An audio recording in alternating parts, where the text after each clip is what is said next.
સાલપુરા ગામ છે બોડેલી તાલુકાનું અને અમારે અહીંયા વર્ષોથી કેળાની ખેતી કરીએ છીએ। આ વર્ષે ભાવ કેળાનો અત્યારે સારો છે, પણ દર વર્ષ જેવી રાસ નથી। 20 કિલોની આજુબાજુની રાસ આવે છે અને કેળા બધા બહુ ખેડૂતો કરે છે, પણ આ વર્ષે જો આવો નવો ભાવ રહે તો સારું રહેશે। રાસ તો ઓછી જ છે, દર વખતે તો 200ની આજુબાજુ જ હોય છે। આ વખતે 375 થી 400 સુધીનો ભાવ છે અત્યારે।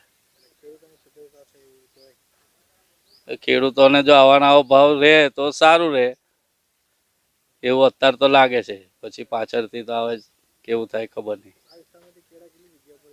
આ વિસ્તારમાંથી બધા આઉટ સ્ટેટમાં જાય છે, રાજસ્થાન જાય છે અને લોકલે ગોધરા દાહોદ બધે જેવો માલ એ રીતે આ લોકો મોકલે છે। મોટી ગાડી હોય તો બહાર આઉટ સ્ટેટમાં જાય।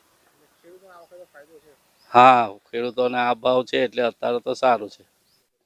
છોટાઉદેપુર જિલ્લાના 3 તાલુકાઓની અંદર કેળનું પ્રમાણ ખૂબ મોટા પ્રમાણમાં ખેડૂતો દ્વારા કરવામાં આવે છે।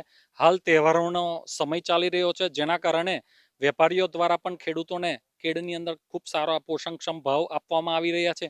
પણ આ તહેવારો જેવા પૂર્ણ થશે ત્યારે ખેડૂતોને આ જ પાકનો રોવાનો વારો આવે છે, કારણ કે આ વિસ્તારની અંદર સરકાર દ્વારા કોઈ પણ ખેડૂતોને વધારે ઉત્પાદન શાકભાજી કે કેળ કે ફળનું થાય છે તો એવા કોલ્ડ સ્ટોરેજના બનાવવામાં આવેલા નથી, જેના કારણે ખેડૂતોને પાછળથી રોવાનો વારો આવે છે। અમારી ખેડૂતો વતી માંગણી છે કે આ વિસ્તારની અંદર જો કોલ્ડ સ્ટોરેજ બનાવવામાં આવે તો જ્યારે પણ ખેડૂતોનું ફળ શાકભાજીની અંદર ઉત્પાદન વધે તો એમને આ કોલ્ડ સ્ટોરેજ હોય તો પૂરતા પ્રમાણની અંદર એ કોલ્ડ સ્ટોરેજમાં મૂકી શકે અને એમને પાછળથી પોષણક્ષમ ભાવ મળી રહે એવી વિનંતી સરકાર દ્વારા અમે કરીએ છીએ।